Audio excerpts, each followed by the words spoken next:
Welcome back my dear students on our YouTube channel Study Summit. Students, इस video में हम लोग discuss करने वाले हैं नाउन के एक इम्पॉर्टेंट फॉर्म के बारे में। जी हम बात कर रहे हैं केस ऑफ नाउन की।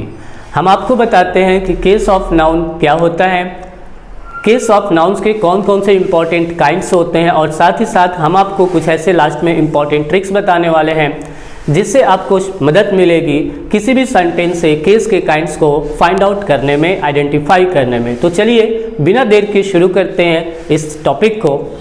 सबसे पहले स्टूडेंट्स, जैसा कि हम लोग केस ऑफ नाउन पढ़ने वाले हैं यानी कि संज्ञा के कारक पढ़ने वाले हैं, तो हम ये समझ लेते हैं कि केस ऑफ नाउन क्या होता है।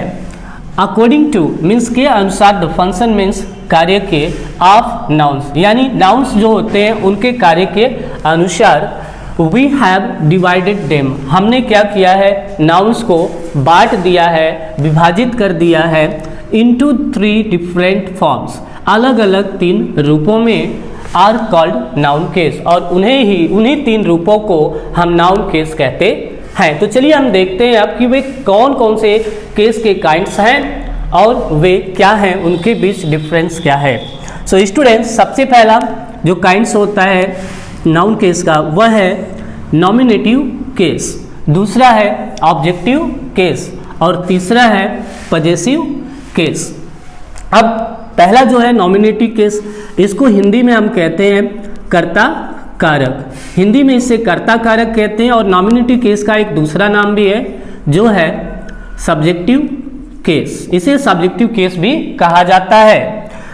सेकेंड है ऑब्जेक्टिव केस, ऑब्जेक्टिव केस को हिंदी में हम कहते हैं कर्म कारक। और नेक्स्ट है पजेसिव केस, पजेसिव केस को हिंदी में कहा जाता है संबंध कारक। और संबंध कारक यानी कि जो पजेसिव केस है इसे हम इंग्लिश में एक दूसरे वर्ड के नाम से भी जानते हैं जो है generative, okay, generative case, generative case भी इसे कहा जाता है। क्लियर? सो अब आपको समझ में आ गया कि कौन कौन से आपके नाउन केस हैं और उन्हें हिंदी में क्या कहते हैं। अब हम आपको डिटेल में डेफिनेशन और एग्जाम्पल के साथ बताते हैं कि ये केसेस में डिफरेंस क्या है। सबसे पहले जो नॉमिनेटिव केस है क्या होता है, इसकी एक सिंपल सी डेफिनेशन आपको दे देते हैं।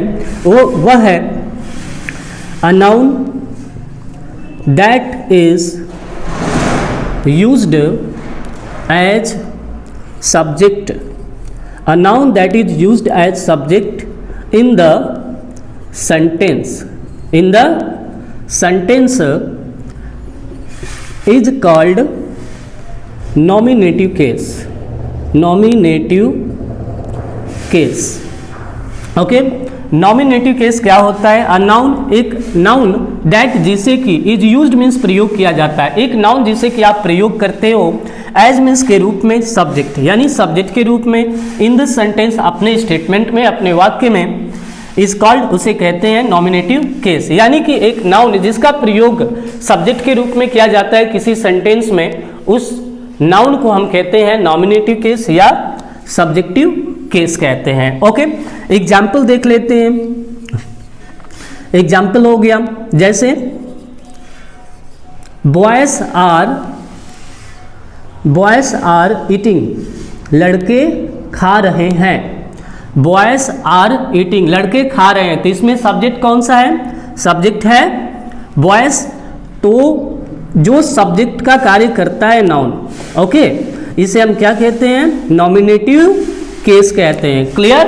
नेक्स्ट आ जाते हैं ऑब्जेक्टिव केस। ऑब्जेक्टिव केस जो होता है इसे हिंदी में कहते हैं कर्म कारक। क्लियर? तो सिंपल सी बात है भाई, a noun that is used as an object in the sentence, okay, is called objective case. Objective case कहते हैं इसको। क्या है समझ लेते हैं। अ नाउन, एक नाउन दैट मीन्स जिसे कि इज यूज्ड, प्रयोग किया जाता है एज मीन्स के रूप में, एन ऑब्जेक्ट, एक कर्म के। एक सेंटेंस में जब आप कोई नाउन एक ऑब्जेक्ट के रूप में यूज कर रहे हो तो उसके फॉर्म को, उस नाउन के फॉर्म को आपके जो स्टेटमेंट में यूज हो रहा है नाउन जो ऑब्जेक्ट के रूप में, उसे कहते हैं, इज कॉल्ड, कहा जाता है ऑब्जेक्टिव केस, उसे ऑब्जेक्टिव केस कहते हैं। एक एग्जाम्पल हम आपको दे देते हैं, जैसे I teach students, okay, I teach students, इसमें ऑब्जेक्ट कौन सा है, इस वर्ब का ऑब्जेक्ट क्या है, स्टूडेंट्स है। तो जब ये नाउन आपका सेंटेंस में ऑब्जेक्ट का काम कर रहा है तो सिंपल सी बात है, कर्म का काम कर रहा है, अर्थात इस ऑब्जेक्ट को, इस नाउन के फॉर्म को हम क्या कहते हैं, ऑब्जेक्टिव केस कहते हैं। क्लियर। नेक्स्ट है पजेसिव केस। पजेसिव केस क्या होता है? पजेसिव केस को जैसा कि हम हिंदी में संबंध कारक कहते हैं, तो सिंपल सी बात है कि यह क्या करेगा, अपना संबंध एक दूसरे वर्ड के साथ सेंटेंस में दर्शाएगा। सो इसका डेफिनेशन है a noun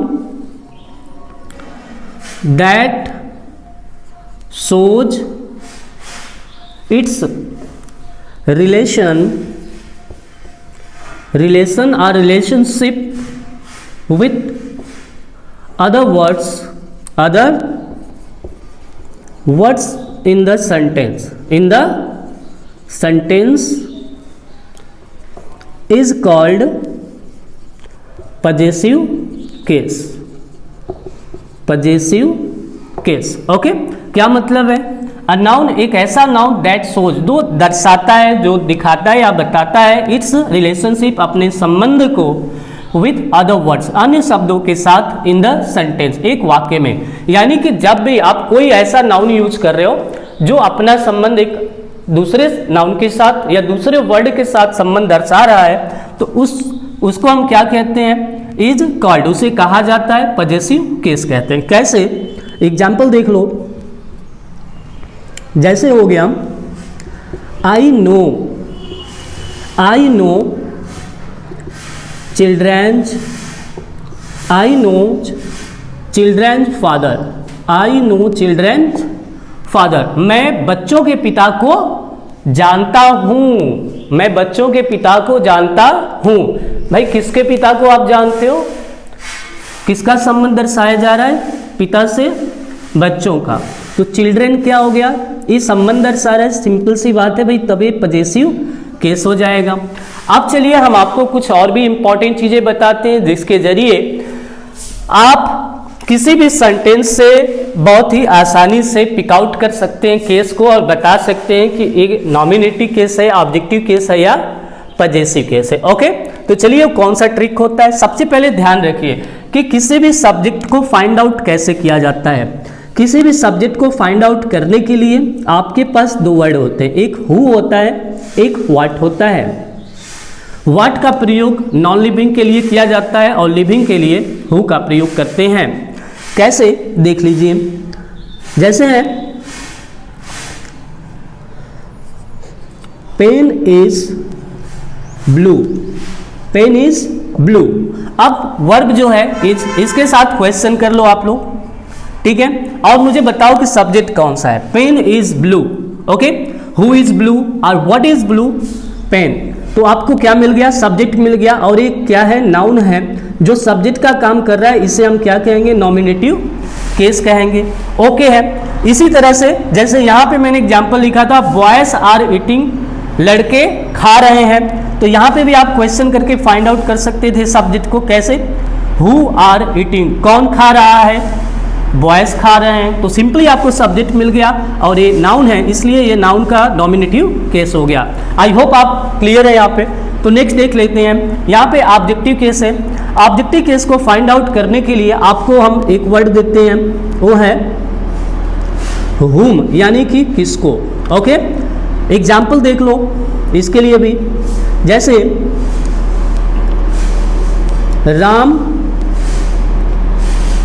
Ram helps the poor, Ram helps the poor, Ram गरीबों की मदद करता है।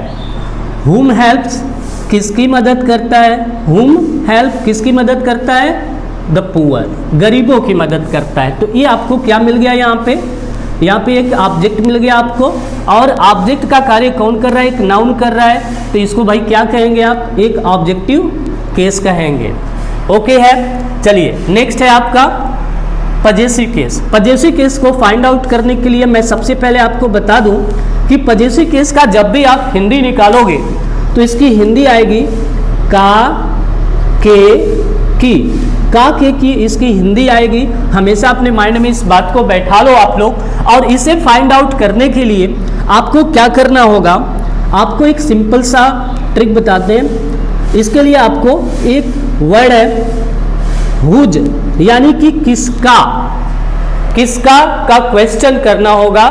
ओके, जैसे किसका, किसके या किसकी का यूज करना होगा, जो हुज का एक हिंदी मीनिंग होता है। एक एग्जांपल, एक सेंटेंस हम आपको इसके लिए दे देते हैं। जैसे है Ram's father is an old man. Ram's father is an old man. Ram के पिता एक बूढ़े आदमी है, बूढ़े व्यक्ति हैं।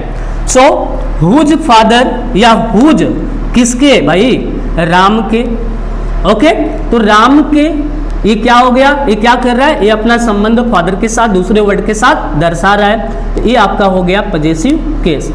आई होप स्टूडेंट्स कि आज की वीडियो में आप लोगों को नाउन केस यानी कि केस ऑफ नाउन बहुत ही सिंपली तरीके से समझ में आ गया हो गया 100%।